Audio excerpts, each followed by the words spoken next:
Welcome back to the Infinitecast. We are coming to you from the TCG 5K States event, brought to you by Griffin Events. We are in round 8 of 9. That's right. I just found out nobody is drawing this round because of all the buys this morning. Really? Because people get 2-round buys, you can't draw. But anyways, we got Mitchell Sachs up here, and we're going to get the name of the other gentleman here. But Mitchell Sachs is playing Junk Rights, and looks like we have possibly Bant Auras or Bant Hexproof on the left here. Like I said, we're going to get names and deck lists here as soon as they show up. Yeah, Mitch playing rights. So none of the players can draw in. That's Yeah, none of the players can draw in because the way the there's a lot of players tiebreakers. that got 2-round buys.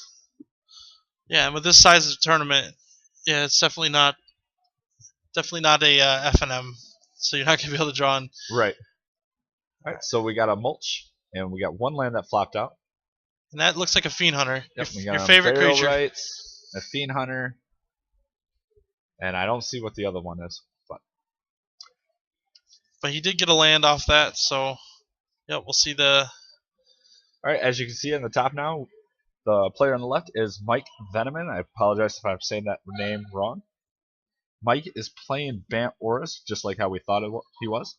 Interesting enough, he's playing a new card from the new set called Render Silent. It is blue, blue, white, counter target spell. They can't play any more spells that turn. And I think that's our first shock land for Mitchell. So his. Am I reading that right, or is that a Godless Shrine in play? Because he put no, that. Those are all M10 dual lands. Yeah, I was gonna say he put the land into play tapped last turn. So. Yep, those are all M10s. Okay. So we got a Geist of Saint Trap from Mike Venneman. Going to put a lot of pressure on the Junk Rice deck. Mr. Sachs is going to keep digging more. He's going to Grizzly Salvage. Not needing the land here. He might go ahead and, take the Thragtusk. He wants to take a threat so he can cast it instead of trying to put it from the graveyard into play. Yeah, the Fiend Hunter pretty abysmal against the hexproof of Geist Saint Trap there. Yeah, play land and play tapped. And pass his turn. Mitchell still has a lot of gas in his hand and a pretty loaded graveyard. He does have Unburial Rights. Angel Serenity, other than being a big body, it's not the greatest against the hexproof. And this is what people have been doing. I've actually been hearing reports of this all day long. The Bant Hexproof deck, they're just loading up one creature. Mm-hmm. I mean, I've even seen people do. I heard about people doing this on creatures that don't have hexproof. They're just like, well, if you don't have the removal, I guess I win. And exactly. yeah, I mean, that Geist of Saint Trap is a 6/4. With trample. Yep. And first strike. And put a 4/4 into play. Why not? Yeah, that's definitely a huge threat. I mean, one more attack and Mitch is dead. Yep. So Mitchell would like to play another land, play with Thragtusk. That's a one step. Doesn't survive an attack from the Geist of Saint Traft. Still tramples over 3 damage. Yeah, we'll take a look at Mike's deck here. See if does he play the lifelink and the trample. Take a look. You're talking about the unclinching. Yeah, I don't see Armadillo Cloak in there, so.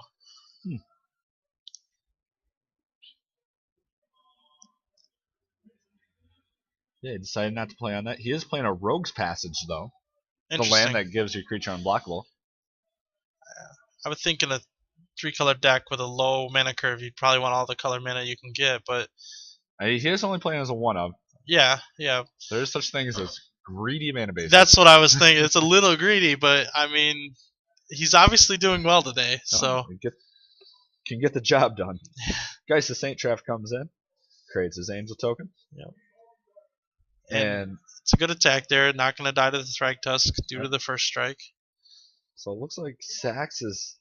Yep, he took the 10 damage, going down to 5. Mitch is going to untap. Does he have any Restoration Angels? I believe he doesn't. Oh, yeah, he does have 4 Restoration Angels. So he's planning on getting a lot of value out of this Thragtusk. Yeah, he just ripped Sin Collector. Pretty bad in this matchup. Oh, yes. Yeah, not a lot he can do here. Attack with Thragtusk for 5.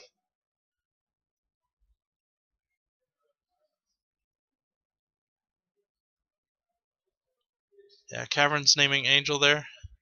Yep. So as long as Mike just sits back and on this counterspell, this game's over. Yeah. Oh, the Cavern's on Angel. Never mind. Well, he does have Resto in hand. I just saw that. But he has Render Silent in hand. The And Cavern's that on is, Angel. He yeah, and can't counter the Angel. that is gonna not work. That is awkward.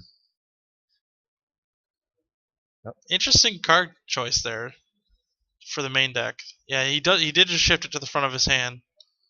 So he's gonna blink the Thragtusk out. He's gonna make a beast and gain 5 life. That puts Mitchell back up to 10. I think you gotta go all out on killing this Geist here. Oh yeah, it just might be a gang block here. Yeah, it's why not, you know. With 6 damage first strike, he's gonna be able to take out the Thragtusk, and he's gonna be able to take out the Beast. And the Angel's the only thing that's gonna do damage for 3 damage. Mitchell, I think, is getting blown out here actually, without even realizing it. He's only gonna have a Restoration Angel.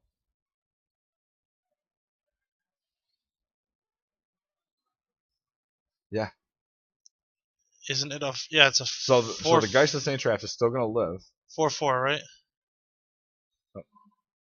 Yeah, he's upset. He didn't do the math. He thought it was a 3 on the. Yep. Well, I mean, he was trying to preserve life total too, but I think you probably could have kept the Thragtusk around.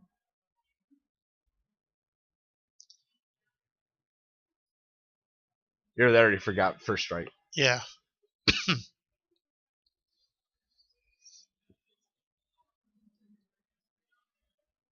So Burial Rites probably not going to work here.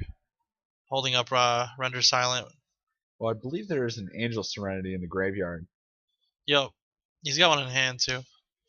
But I don't think he has the 7th land.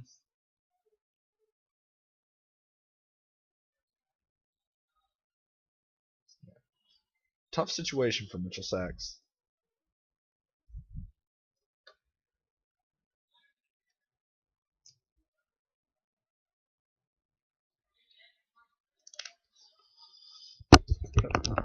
So we got to render silence on the Arbor Elf. This is where this becomes relevant because, yeah, I countered it, but guess what? You still can't play anything. Right. Right, and that is actually relevant here because now you can't Unburial Rights. Yep, can't Unburial Rights. Can't do anything else. Can't get your Thragtusk back, and yeah. He just has to pass turn, and Mitchell's going to be forced to throw more cards under the bus. He did draw a Spectral Flight, so do you go even more all in?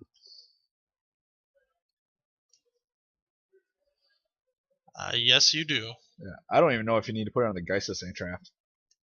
I mean, if you put it on an Arbor Elf, yeah, it still pumps the Ethereal Armor. And yeah, I mean, that's pretty much game anyway, but okay, so we've got our Bant Hexproof deck up 1 game. So let's look at the sideboard. Mitchell's gonna. He has 1 Cavern of Souls, 2 Severs, 1 Thragtusk, 1 Sin Collector, 2 Deathrite, 1 Acidic Slime, 3 Abrupt Decay, 2 Blood Baron. The 4/4 Yep. Vigilant, or not Vigilance, but 4/4 Lifelinker. Yep. And 2 Obsidat. It's, yeah, pro black, pro white. Interesting card. I definitely can see the Acidic Slimes and the Abrupt Decays coming in here. Yeah. Trying to keep his auras from getting way ideally, out of control. Yeah, ideally you'd like to have tributes and things like that, but I mean, honestly, I've played in a couple of big tournaments lately, and I've never been paired up against Bant Hexproof, so I don't really stack my sideboard for things like that. But apparently it's been pretty big today. I'm hearing all about, a couple of my buddies have played it multiple times and just getting rolled and rocked by them. Well, yeah, they just get that hand where there's nothing you can do, and the sad thing is, it's like if you did draw the one answer, you 5-for-1 them or something like that, but you don't have much time, and that's the problem. Okay, so Mitchell's gonna show us, hopefully show us what he's bringing out and what he's bringing in. I had a quick chat with him while I was out there, so okay. Right. So it looks like that's what he's bringing in. Yep. So Severs and Abrupt Decays, and he's siding out Angel Serenities, Sin Sin Collectors, Collectors. Mulches, Unburial Rights. So he's He's going way off off the plan. off the graveyard plan completely. Yep. And sometimes that's the right thing to do, and especially because when you're playing against Bant, they can play cards like Rest in Peace. Yeah, he's bringing in Rest in Peace, 2 Dryad Militants, and 2 Grafdigger Cages. Yeah. That's a lot of hate. Yep.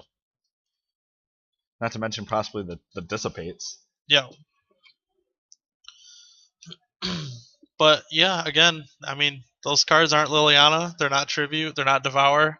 Mm-hmm. It's they're not Detention Sphere for when they get the 3 Rancor hand or something like that, something stupid. But that's what Ban Hexproof does. Yeah, seems like a real rough matchup for Mitchell.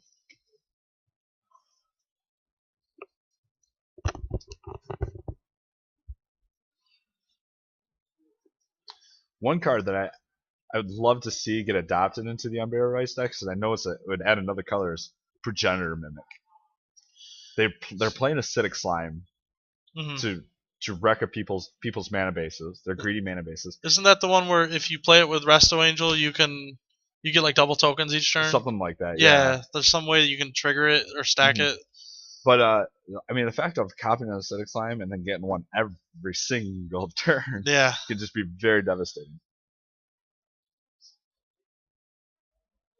And that's been my pet card now, is how can I play Progenitor Mimic in the standard? You could play it in the Bant deck. Absolutely. Yeah. To me, like, it's another Planeswalker. All right, we're into game 2, and we got a turn 1 Arbora. Great start for Mitchell Sachs. Yeah, if he wants to race, he's got to be ahead on lands.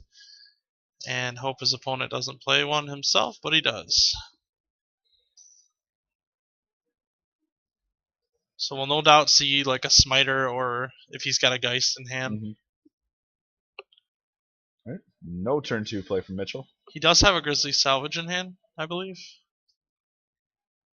Which is kind of awkward because he took out all the Unburial Rights. But it does get you... It digs to a threat. To that threat you need, yep.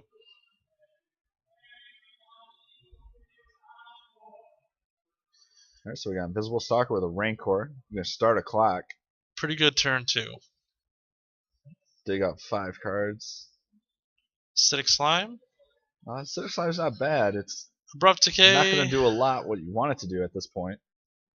Vault actually can be game-changing too, and this is not an easy decision as you see Mitchell hit the tank.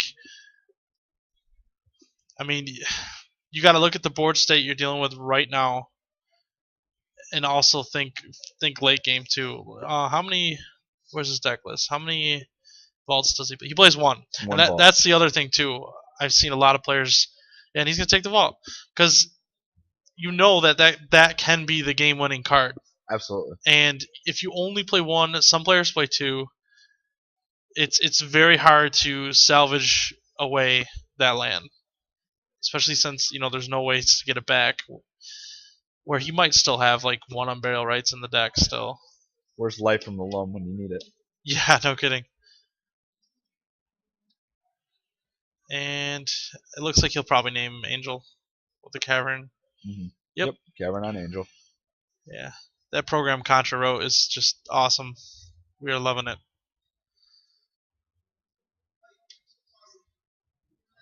Alright, so we're going to put Spectral Flight. So we got a flying unblockable. All in Bant, Scary Pants. Yep. Flying unblockable, 5. End step race you. Trample. End step race you, but probably losing the race. Except he can vault this turn. Right? It costs 5 total? Well, 5 if you're including the vault. The vault, yeah, that's 5 total. So we're gonna have a main phase salvage, and Odds Atla doesn't look that bad. Those are some good cards. I'll probably take Drag Tusk for the immediate life gain. Being at 13, if he plays a land and like 2 more enchantments, it can just be game. So you got to keep up on the life. If you're not going to play a spell here, land tapped is good. Next turn, you probably play the vault. and I don't like the swing with the Pilgrim there. Swings in with Restoration Angel, does 3 damage.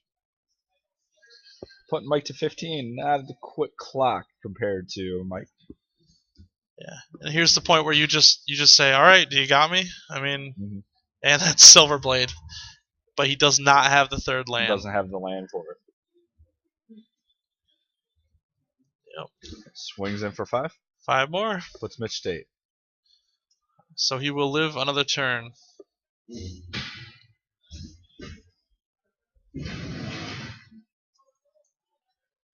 Got to be frustrating too for the Bant player, having such good 3-cost cards in his hand. One being a Render Silent.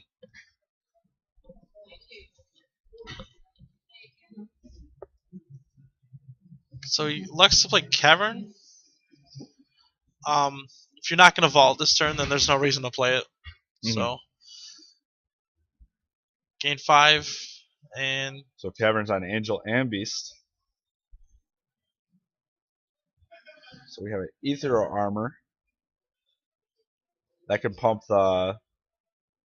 Yep, it's going to pump them 3 more times.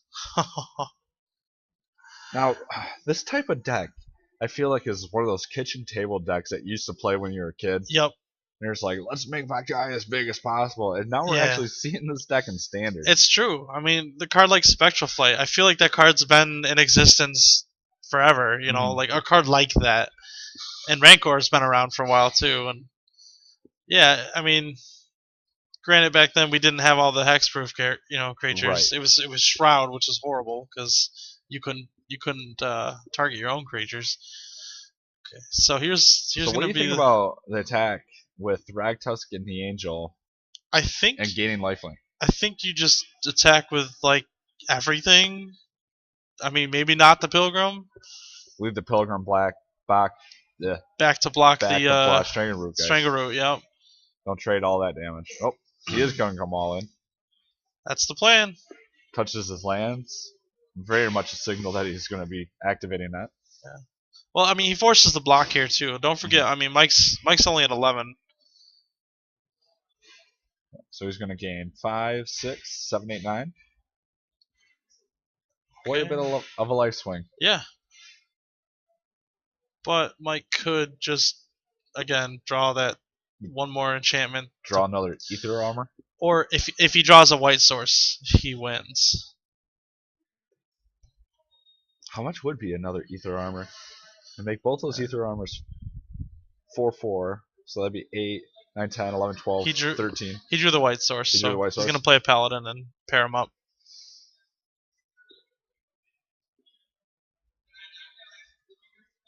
Yep, that's gonna be game. Because now it's 6, double 7, strike. 8, yeah, that's 16. 16 damage. So, and that's Mitchell's packing it in. That's our game. Yep. Rough beats for Mitchell, but congratulations to Mike Venneman, who's moving on with his Bant Auras deck. Moving on into the X1 bracket. Very popular deck. I think we might see some Bant on Bant in the top 8, possibly. Yeah, I'm sure we're going to see Bant on top 8. No doubt some Jund. Maybe a couple of green-red aggro decks. So, all right. Well, one more round to go, and then we'll have your top 8 coverage. So we'll see you guys then.